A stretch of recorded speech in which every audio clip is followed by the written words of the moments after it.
கடந்த சில நாட்களாக விழுப்புரம் மாவட்டம் தமிழ்நாட்டிலிருந்து முற்றிலும் துண்டிக்கப்பட்ட நிலையில் பெரும் புயலால் பேய் மழையால் கடுமையாக பாதிக்கப்பட்டிருக்கிறது. இதுவரை வரலாற்றில் இல்லாத அளவுக்கு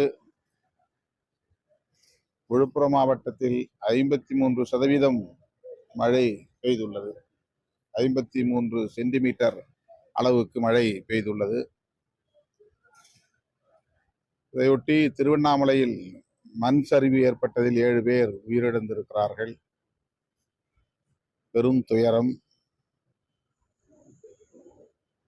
உயிரிழந்த குடும்பத்தினரின் துக்கத்தை பகிர்ந்து கொள்கிறோம். அவர்களுக்கு எமது ஆழ்ந்த இரங்கலை தெரிவித்துக் கொள்கிறோம்.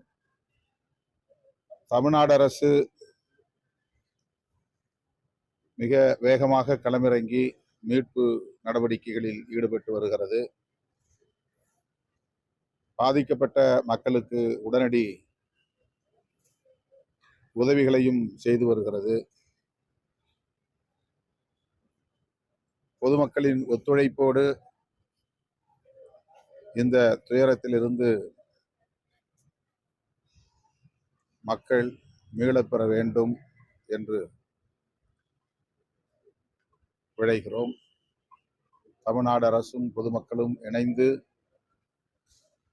பாதிக்கப்பட்டவர்களை மீட்கவும் பாதுகாக்கவும் பணியாற்றிக் கொண்டிருக்கிற சூழலில்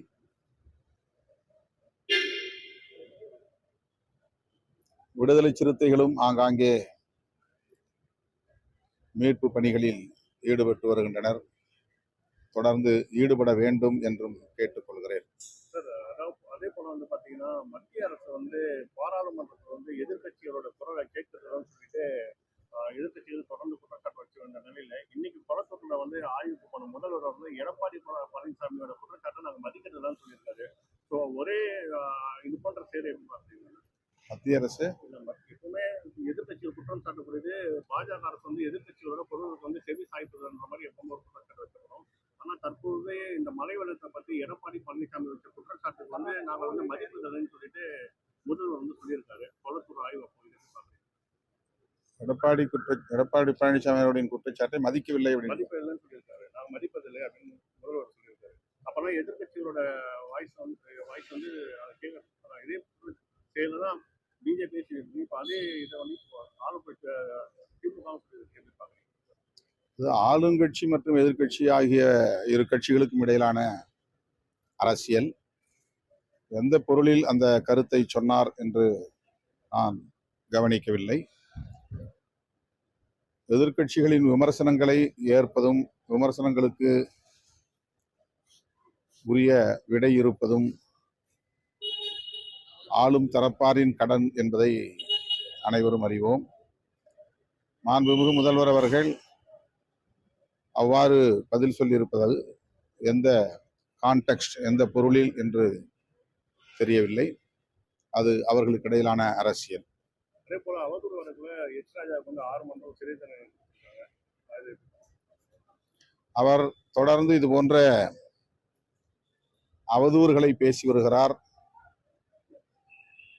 எல்லா நேரத்திலும் அவர் தப்பித்துக் கொள்ள முடியும் என்று நம்பி இருந்தார். சட்டம் உரிய நேரத்தில் அவருக்கு பாடம் புகட்டி இருக்கிறது.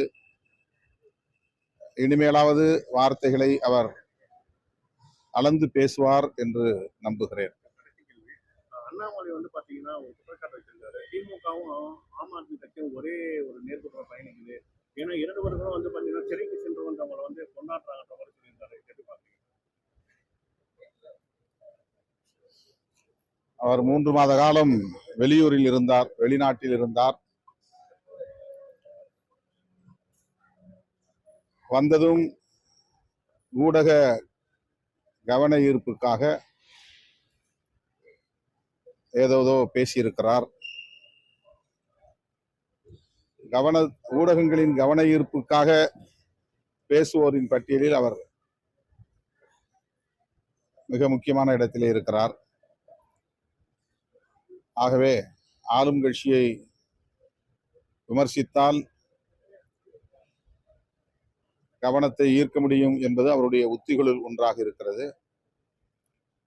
அவர் ஒரு எதிர்க்கட்சியாக தன்னை நினைத்துக் கொண்டு, அதாவது அதிமுக எதிர்க்கட்சி அல்ல, பாஜக தான் தமிழ்நாட்டின் எதிர்க்கட்சி என்பதை போன்ற ஒரு கற்பனா உலகத்தில் இருந்து கொண்டு அவர் பேசிக் கொண்டிருக்கிறார். இந்த 3 மாத காலத்தில் தமிழ்நாட்டில் ஏற்பட்டிருக்கிற அரசியல் மாற்றங்கள்,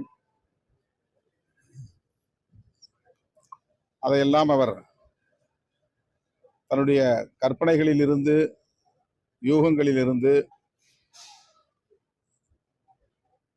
கருத்துக்கள் என்கிற பெயரால் விமர்சனங்களை முன்வைத்திருக்கிறார்.